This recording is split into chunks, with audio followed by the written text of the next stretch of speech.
Well, guys, last night was the Orangeville Demolition Derby. Subaru did not go as good as I planned. You guys can say, well, what do you mean by that? It ran great. That's right. It did run fantastic the day before the Derby.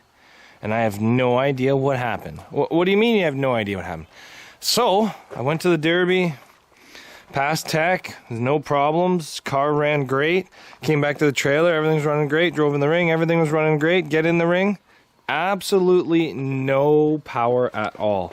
You put your foot down and it took like, nope, there was nothing in reverse. You put your foot in drive and you have to do like half a lap of the track to get any speed and do anything.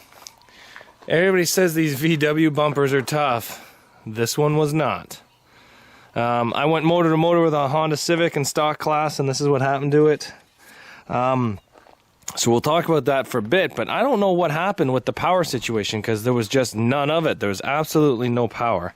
So as of round 2, nothing really changed in the back end because I didn't have enough speed to hit anybody hard enough to change anything. It looks like maybe this one tire got conked over a bit, but that's just about it.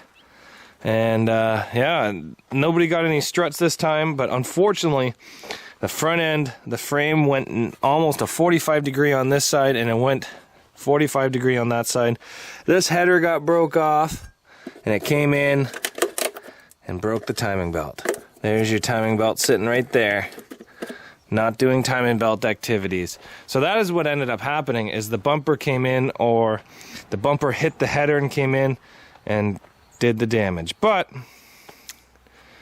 was expected. I was hoping these Mazda 3 bumpers would do a little bit, sorry, these VW bumpers would do a little bit better than that, but they definitely didn't.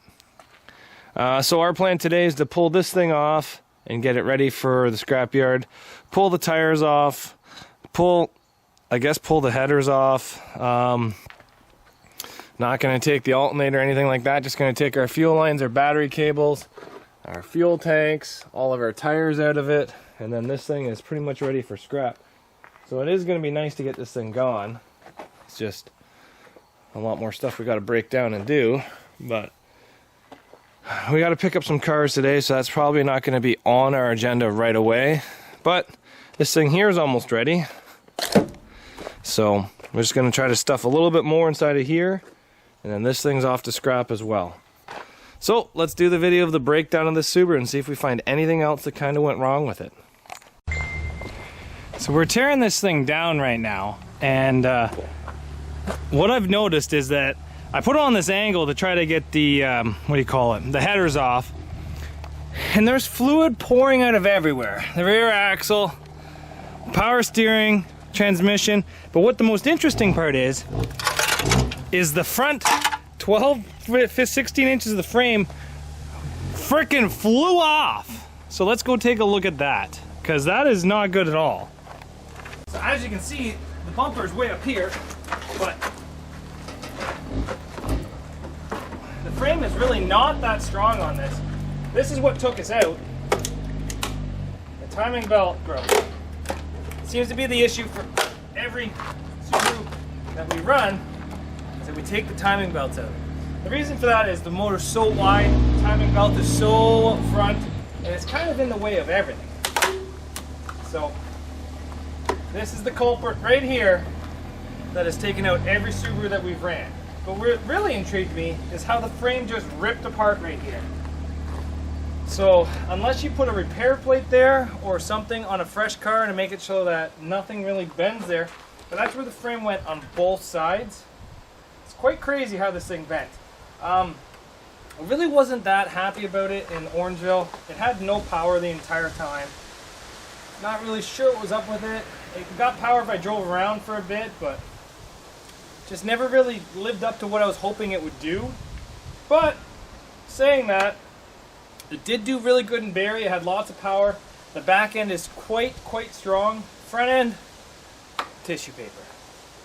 So we're gonna get her loaded up. We're fill her up full of scrap and get her loaded up. I think she's going to scrap here probably within the next 2 or 3 days.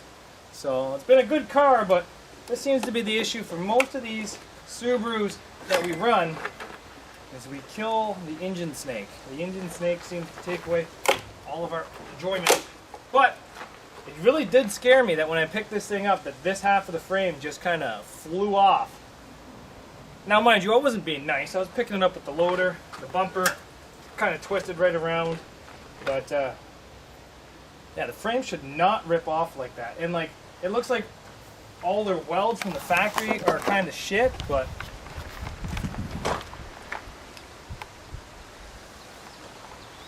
that's no good. That is no dice. So, we're just going to throw her down on the ground. We're going to fill her full of scrap. We got lots of scrap to go from all these other vehicles we're building. So, thanks for watching, guys. We'll do a little bit of an update once she's full.